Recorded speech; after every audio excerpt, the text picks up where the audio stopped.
Did you know that just 3 years can make the difference between a 1 in 4 chance of developing addiction and a 1 in 25 chance?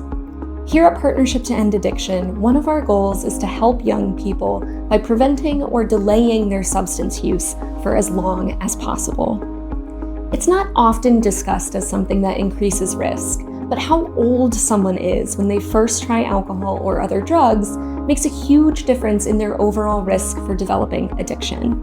The younger someone is when they first try alcohol, the greater their chance for developing an alcohol use disorder or addiction. The same is true for any addictive substance, including marijuana.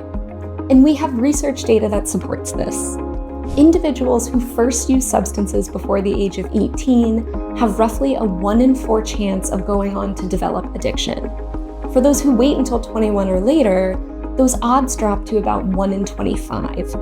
And that's just a 3-year difference. Delaying that first use by just a few years can make a huge difference when it comes to someone's overall risk. Now, there's many reasons for this risk difference, but a big part of it comes down to brain development. In the teenage years and into the mid-20s, the human brain goes through a lot of very intense changes. It's building a ton of new connections between brain cells and figuring out what parts and processes are most needed to become a functioning, mature adult. Substances like marijuana, alcohol, and nicotine are especially harmful to the brain when all of that development is going on. More harmful than they would be to a brain that's fully mature.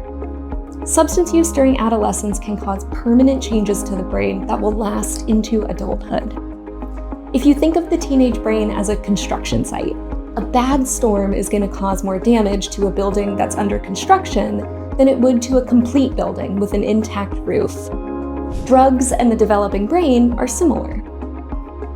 Now, we have to remember that risk isn't fate. You probably know people in your life who drank alcohol or used tobacco at a young age and never ended up with a substance use problem as an adult. There's a lot of factors that shape the total picture for someone's risk for addiction. Things like family history of addiction, where they live, their mental health and coping skills, and some people just defy the odds.